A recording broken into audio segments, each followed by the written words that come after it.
project management, and consultancy. And over a decade of experience turning complex insights into practical human-centric outcomes. From reshaping digital service delivery to supporting community-facing organizations, Anupama, or Anu for short, brings a rare blend of analytical rigor and purpose-driven leadership. Welcome to the Kiwi CX Collective, Anu. Kia ora. Ko Siripa te maunga, ko Mahaweli te awa, ko Sri Lankan te iwi, ko Singhale te hapu, ko Baratarawa, ko Ranjani o ko Mantua, ko Anupama Wijesundara hau. Kia ora. I'm Anu. It was nice to meet you again, Elias. So, originally I'm from Sri Lanka. I moved to Australia when I was a bit young, and then moved here I think about 13 years ago. And then I've been in. So my background initially is in social work. I've done frontline, and then during my frontline experience, I also work in sort of like audits, and then ISO 9001 supporting the organization, and then I moved to the data space, supporting compliance reports, operational insights, things like that. During COVID, I was actually the operations manager for CBAC testing station, and then I moved to lead the data team. So that's my pretty journey. Very much. I had the privilege of hosting one of the panel sessions at the recent Future CX Summit. And you were one of the panelists and really enjoyed the conversations that we had. So, you mentioned this very wide, varied background. And I'd love to look at this because you're a data analyst, but also frontline and contact centers. So can you share a little bit more about how does a data analyst get to help frontline people in your role? I think because I come from frontline, so I still have the social registration. So I maintain my registration. So because I have that frontline background and then understand what whānau needs, and even the kaimahi, what sort of issues they are going through, what challenges they face, it's easy for me to identify the business problems and talk to kaimahi, identify these issues, and then surface data in a way more meaningful to them. So that has been my role because I can work with other like funding and contracting, frontline teams, data analytics, finance, different teams, and then bring everyone together in a way, understand everyone's needs, and then cater for all of them. Yeah. Over the term of the conference, I kept on hearing this phrase, which I often relate back to Melanie Disse. And she says that CX is a team sport. It's not just silos that we're working with. So from your perspective, how do you see CX and how would you define CX? I think when it comes to CX for us, especially for social and health service context, we are about empowering whānau. So because I'm in back office, my whānau are sort of like customer are kaimahi as well as whānau. So what we want to do is sort of, so kaimahi want to sort of support whānau, in a way advocate for whānau. What we want to do is we want to provide the right tools, systems, and information in front of kaimahi in a way they can advocate for whānau. So it's about how do we sort of make sure when whānau engage with us, they feel heard and they feel sort of like connected, and then they are empowered in a way they can go in their journey. I love that because they need to be heard, they need to feel connected. And when we talk about, especially in the contact center and CX environment, we talk about AI, and AI is becoming, it's everywhere. Yet we're talking about allowing people to feel connected, feel heard, both in terms of the people that you're serving as well as your employees. How do we look at getting that balance correct? Because is AI all about technology, or is AI about being human-centered? I think it is definitely, especially in our sector, it is about human-centered. So it's about how do we, because kaimahi, they won't advocate for whānau, they won't support whānau. So it's about how do we use AI to support them to support whānau. That's where the angle we are sort of looking at. Because there's definitely tasks we can use AI to sort of improve efficiencies, but it's never about the replacing kaimahi with AI or technology. It's about how to use technology to empower the kaimahi to support whānau.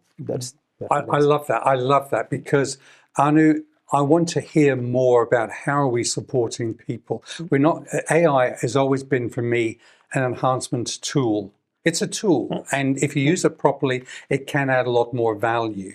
But if it's not serving the people who are using it or helping them to gain access to the right data at the right time, if you look at this and then look at the aspect of the right data at the right time, what have you observed, what have you learned over the last couple of years as you've seen AI evolve that helps you, especially as a data analyst, bridge that gap between technology and human-centered activity? I think that's my frontline background sort of really sort of helpful in that space. The reason sometimes you have these new tools, especially with AI, you test that tool, but you have to have the right knowledge to critique the output to see if it is actually going to be valuable. If it is not actually, because even though there's a tool, if it is not trained on your organizational sort of relevant data, the output is not right for your either for kaimahi or whānau.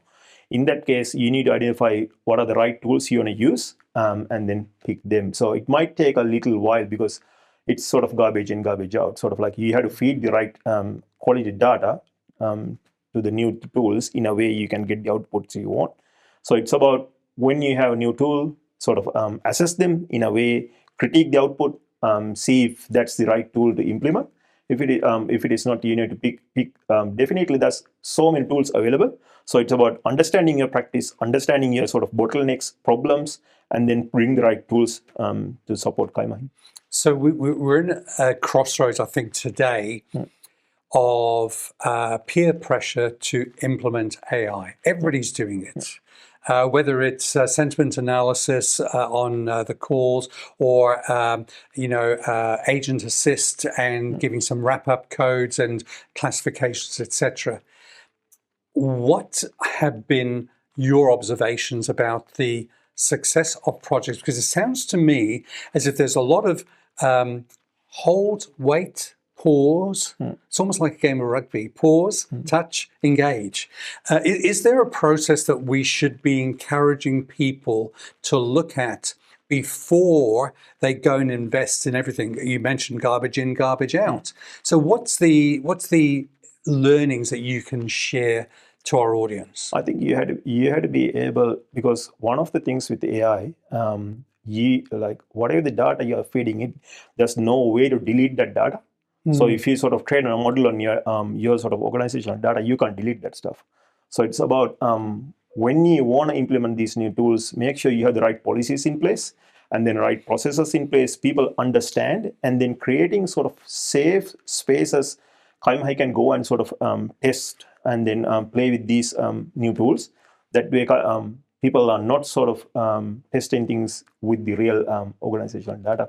So it's about having the right policies, processes in place, and then kaimahi understand the risk, privacy, data breach, all that sort of concepts, and then create safe space with guardrails so people can test and then be creative and then understand how can we use these new tools to help whatever the activity I'm supposed to be doing. So I'm encouraged to hear this because I recently attended an AI governance course from the Institute of Directors.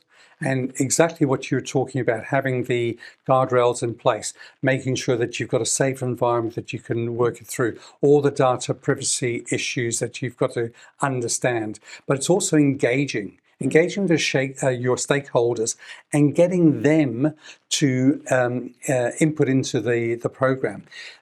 How much do you go out into your clients and your stakeholders as well as internally? How much do you give them the opportunity to trial these? And over what period of time would you consider a good trial before you launch something? I think at the moment we are not using that with whānau data, what we are doing is there's a lot of efficiencies in terms of processes we can do, in terms of coding. That's where we are sort of investing more at the moment, and then trial at the moment. The reason is like before you implement any tool or before you sort of use any of these models, you need to understand what are the risks and then what are the sort of benefits, pros, cons, and then that assessment need to happen before you actually use it whānau data. So, and then I think the main thing is understanding, because it's a collaborative effort, like funding and contracting, frontline data teams coming together and working together. So there's a lot of processes with this each team sort of using at the moment. So it's about looking at each process, identify inefficiencies, bottlenecks, and then implementing tools in a safe way. Well, if you look at that and you consider that there's a lot of pressure, we're all being pressurized to start to implement something and put something out there as quickly as we can. You're saying now, take a bit of time, do your testing, make sure that you have everything organized. But then if you look at your journey in terms of going from data analyst through frontline into the contact center and getting involved in all these different elements, have there been any almost like aha moments that you've had in your journey that have led you to say, these are things that we should now be looking at and sharing these little gems of wisdom with our audience? Yeah, actually, because during this time I did my master's as well. So my master's was focused on data silos. How do these legacy systems, because especially if you want to use AI and then in sort of technology, your data is the key. But if your data is stuck in these different silos in legacy systems, if they're not integrated, you can't get the full benefit. So during that time, I actually done my research fully focused on data silos and what's the impact, and then how that's actually sort of acting as a barrier to use AI, and then all the sort of knowledge and wisdom we can gain through the organizational data. So I think that was the moment I understand when I talked to kaimahi and then sort of the other external stakeholders, how valuable the data and then the impact of the data silos, and then my practice.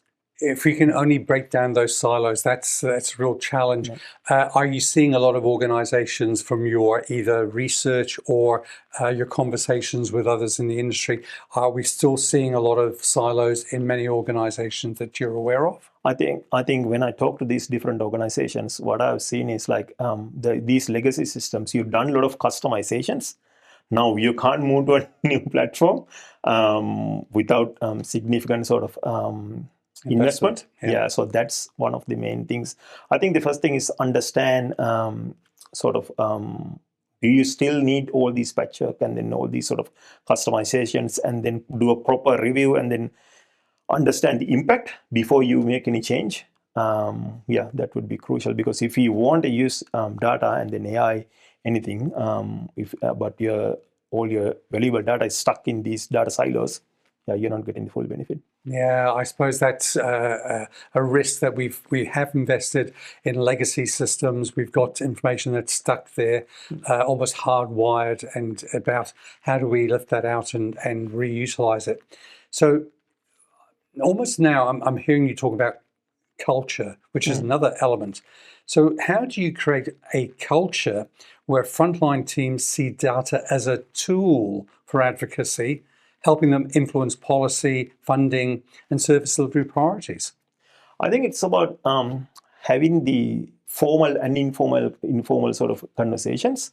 Kaimahi need to understand what this data means. You can just surface a number. If you're sort of back office or data team, like you understand all this means, but for Kaimahi, what does this mean? What is your sort of dashboard or whatever the tool or report? What is it telling me? And then sort of unpack, have a conversation with them. Because sometimes the reality is the barriers they sort of face in the community or the bottlenecks, they are not actually visible in the dashboards or reports you are sort of providing. So in that case, sort of matching the numbers and narrative can be really powerful if you can work with them to surface the sort of amazing mahi they are doing in the community, or the sort of barriers they are facing, or the challenges. Because sometimes the reason like numbers look low, the reason that service supposed to be a light touch service, but the whānau sort of engaging with this service either sort of have high needs, or there might be a lot of risk kaimahi has to sort of mitigate. So those are the reasons. So unless you surface those reasons alongside with narrative and numbers, it looks like actually they're not performing, but that's not the reason. So it's having that conversation, I guess. If you have that conversation, because I'm now starting to think about, well, what are the metrics? What are the key metrics that we should be measuring? Because if you think about traditional contact centers or even CX environments, we might consider a metric like NPS as a score for satisfaction. We might look at CSAT, or again, another score for satisfaction. But then you might look at a contact center and say AHT. And average handling time is important because the longer you spend, the more it's going to cost. Are we at a point now, especially with new technologies, AI coming in, are we at that junction where we should start reviewing what we measure? And if you had the ability to change things that we measure, what would you change and why? I think if I can change, I would sort of balance the performance measurement and impact, because we have a lot of measures sort of like measuring performance, how well, how fast you sort of answer the call, what's the long wait time, all that sort of things. But the impact, when communities need, you're their first point of contact, and then they trust you. They have good relationship with you. That's the reason they reach out. So, and then when whānau are stressed, that's when they sort of like come to us as well. And then we solve all these issues really fast, and then work with them to sort of help them to go wherever they want to go. So I think you have to balance the performance and impact, because otherwise you're not measuring the change we are making in the community. So how do you find ways of measuring impact? That probably be, again, AI and new technology as well, because previously all the narratives and then text sort of like, you're not analyzing all of that, but with these new technologies and efficiencies, we can definitely sort of dig into that as well. So it's encouraging to hear that, because let me share an observation I had. I was recently involved with judging a variety of international awards for the Contact Center Asia Pacific Awards, and the applicants were putting through some very exciting innovations of what they were doing that made a business impact. And one of the applicants put through a case study where they said, well, what we're also doing is we're using AI. I think this is similar to what you're just suggesting.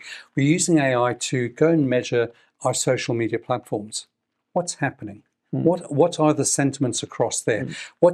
Can we provide some real-time data that we can pull back in to the team to then respond to this? Because I think the impact is critical. We've got to understand when there's a crisis, how to respond to crisis, but also understand when there is a win, how to recognize the win. So when you look at impact, if you had your magic wand, and this magic wand will allow you to, I'll give you two things with this magic wand. It used to be three, we're down to only two. But a magic wand that can influence the measurement of impact.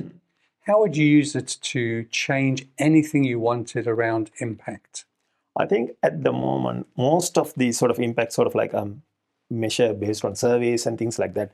But the reality, if you want to sort of properly measure the impact we are making, you need to look at Facebook, LinkedIn, Instagram, everywhere sort of people talking about the amazing mahi you are doing. Sort of consolidate all that data and then surface. So I would use the opportunity to sort of like identify all these sort of impact we are making, measure that, and surface in a more meaningful way.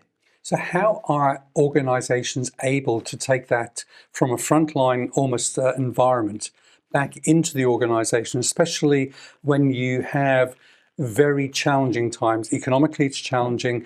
There's pressure on the business to reduce costs.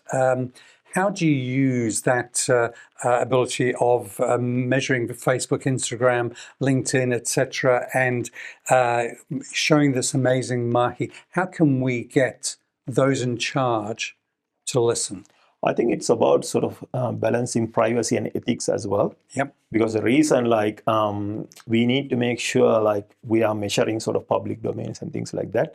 You can't just like go and sort of like check all the Facebooks and things like that. So it's about making sure we have the right process in place, right? Sort of we are doing it in an ethical way, and then we are not breaching any privacy.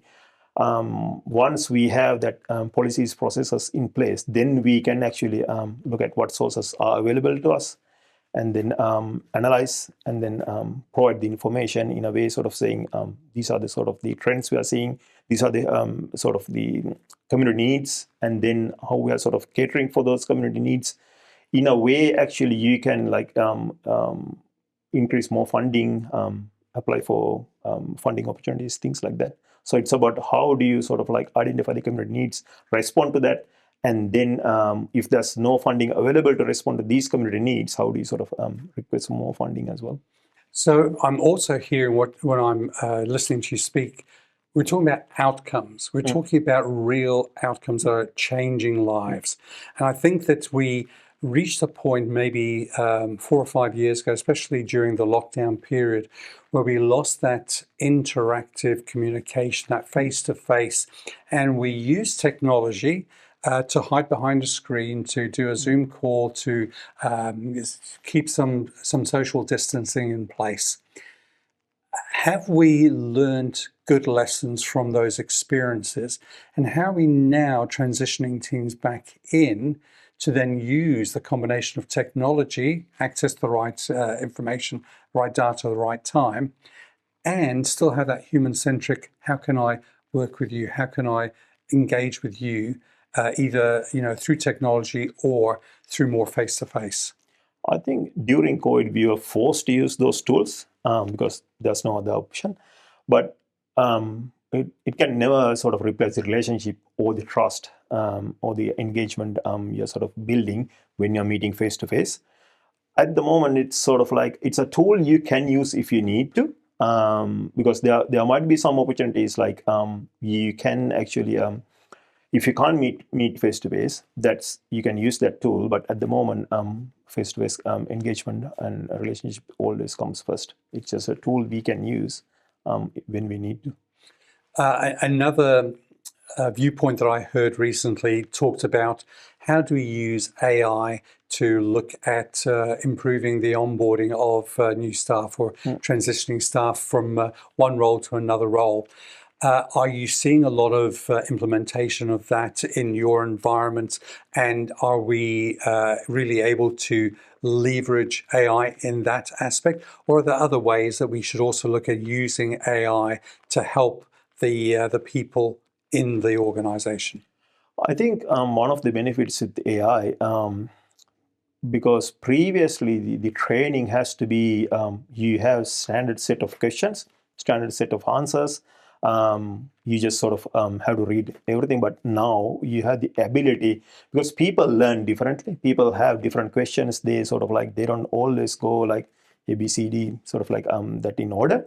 So now we have the ability to have that conversational sort of learning. People can actually use the resources, ask questions, and then learn sort of in a way that's more suitable for them. I think that's a massive win, because that can cater for a lot of learning, sort of different learning abilities with different kaimahi. So. Again, that was one of the topics that came up during the Future CX Summit, because we talk about multi-generational workforces now, where people have different learning styles, learning abilities, and our ability to cater for them becomes more and more critical. I remember working in an organization where I was consulting for them, and as they brought their new staff on board, they say, well, here's an online portal, go there and work your way through. And they just dump people in there without any support. And I think back to an experience I had many, many years ago, over 30, maybe 35 years ago, before I came to New Zealand, where we were working with technology that was designed to allow us to have video conferencing calls where we could have a whiteboard annotate this product called the personal communication computer evolved to the what we now know as Skype. But at the time, I was speaking to my boss and I said to him, John, why don't we use this product where I can work in a remote office and then, you know, we can create some great case studies. He says, Elias, come to the office. I think, you know, this is going, I was a bit slow to respond. So eventually I said, John, why do you want me in the office? He said, Elias, almost all the business is done either over a cup of coffee or around the water cooler. So I'm hearing water cooler conversations coming out of how do we support people? Are we seeing this now?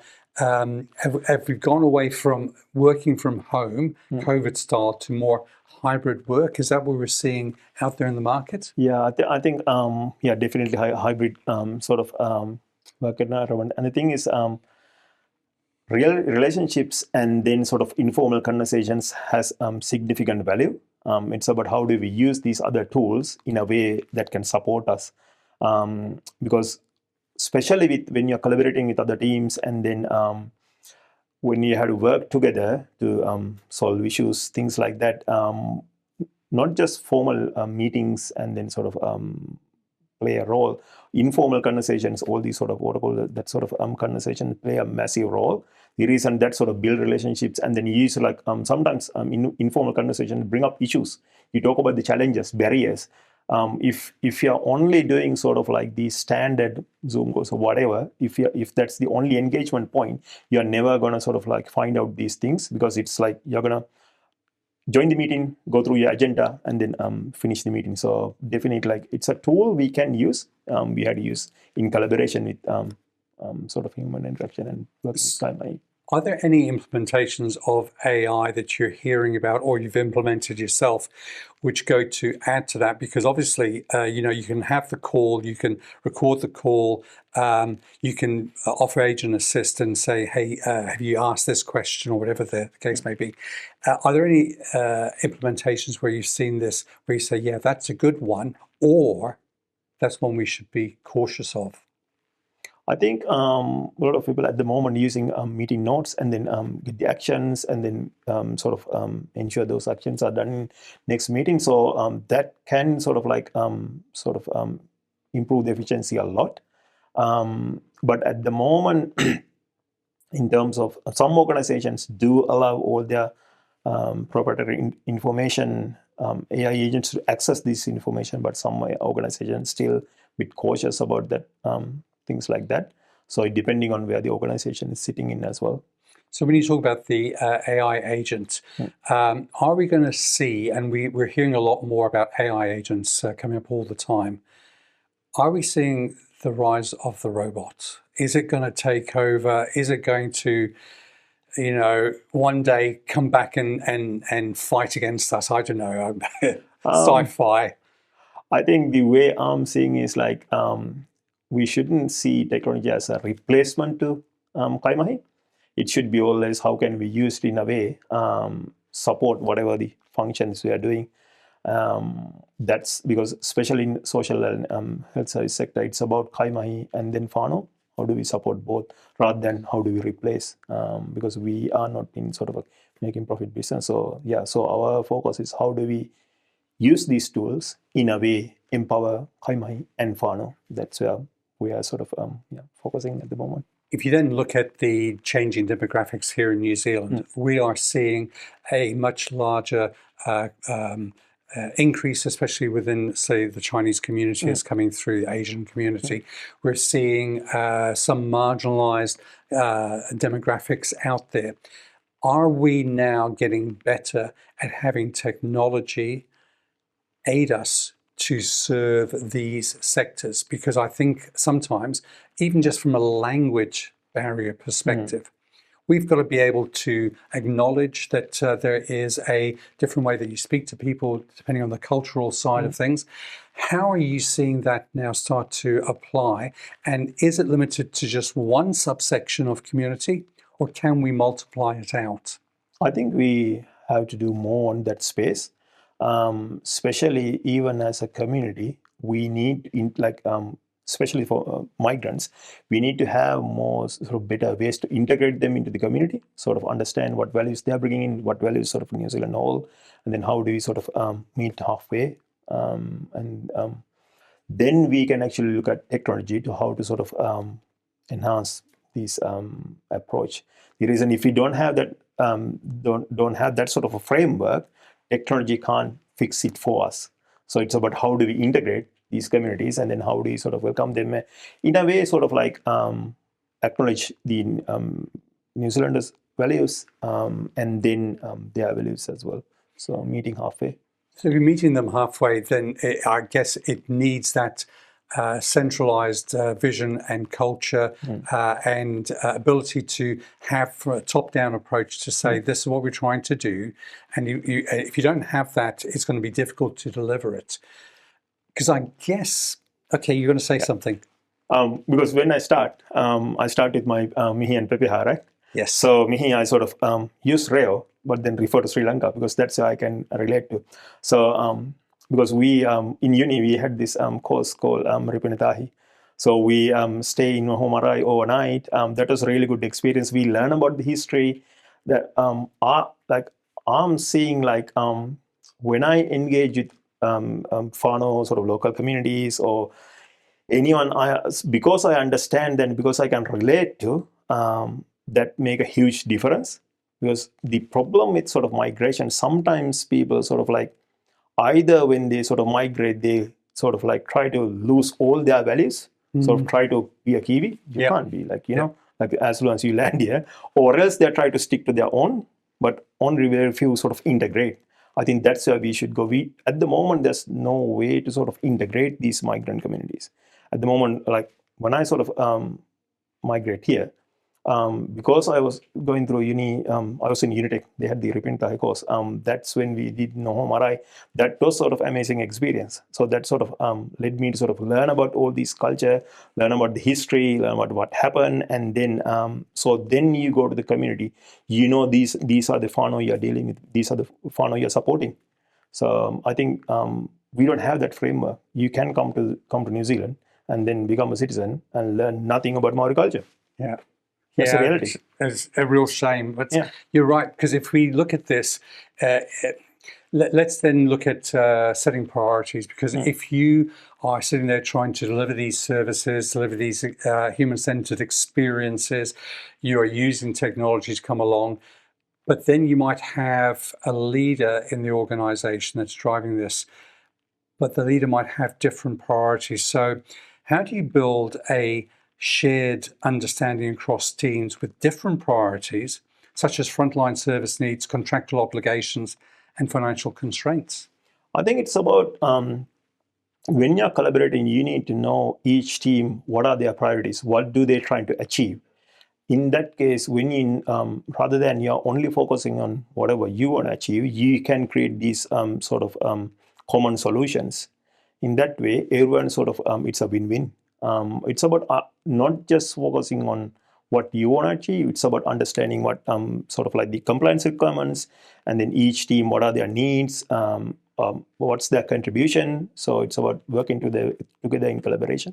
Wow, working together in collaboration. It comes back down to that whole thing about breaking down the silos, and not just in data context, in the whole organization. It's about sharing our experiences and engaging with our colleagues, because those water cooler conversations are what helps us to unpack things. It helps us to share our heritage, our history, but our joint focused future. Because if you think about this, we have a great opportunity at the cusp of change with AI.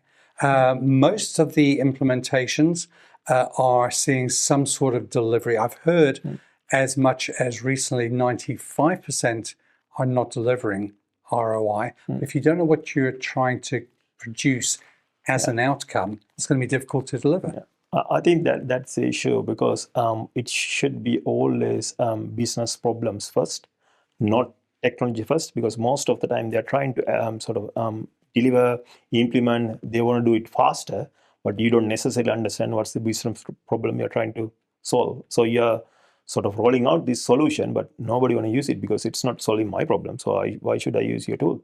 So it's about identifying which business problem you are going to use and the pain points or bottlenecks kaimahi are sort of facing, and then create solution around that to solve these.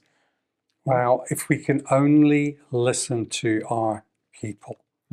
And this is the other thing that I learned a lot when I was listening to the submissions for the awards. It's about we've got access to frontline staff who are hearing what's going on a daily basis. How do we give them a voice? How have you given your frontline workers a voice that can be heard in the organization? And how do you persuade those in charge to make some change and investment? I think we have transparent, open conversations. If we see an issue or pain point or bottleneck or anything like that, talk to Kaima, first understand what's the problem, what's the issue, and then bring the team leaders or management leads around the table, have a conversation. So everyone's sort of on the same page, then we try to solve the problem, rather than just try to do top-down sort of approach. Business problem first. That captures all for me. It's not about just here's some shiny technology, let's implement it. And we're going to implement it because the Joneses have implemented theirs. We've got to find that business problem. And another thing that I heard a little while ago is don't invest $1,000 to fix a $100 problem. You know, you've got to find the problem that really hurts and then find the solutions. Because some of the implementations, I think, have been relatively low cost. And we heard a couple of people share some of their ideas. And they literally say, we did this implementation at no cost. We created a sandbox where we put everything together. We look and trial some elements. We measured it. And then when we found out what the solution was to that problem, we were able to roll it out. So if you were to leave our audience with a thought or a point from this conversation, what's the point that you like our audience to have? I think when you're navigating sort of like challenging times, think about what's your strategy. Talk to other people, talk to the not just your team, like other teams as well. Work in collaboration, find a solution that's everyone's going to be happy. So negotiate. That sort of worked for me. And then, that's what I believe. Which is lovely. Now, as I said, I had the privilege of hosting you, Anu, as one of my panelists at the Future CX Summit. And I know that even in this conversation, I'm seeing a lot of wisdom coming through, a lot of experience.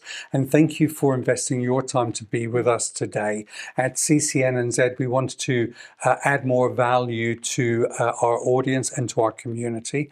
And maybe I should find an opportunity to bring you into another in-person type meeting and get you to share more on this, because I think we could probably spend a couple of hours here today and we'd only just touch the surface.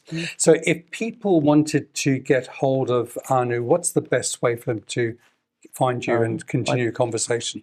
I think it would be LinkedIn. You can search me, Anupama Wijesundara, and then you'll find me. Well, your details will be in the notes below. And it's been a genuine pleasure to have you come and join us here this afternoon. And I want to thank you and honor you for your insights and all the good work that you and your team are doing. And again, namihi. Thanks for this opportunity. Thanks, Aaron.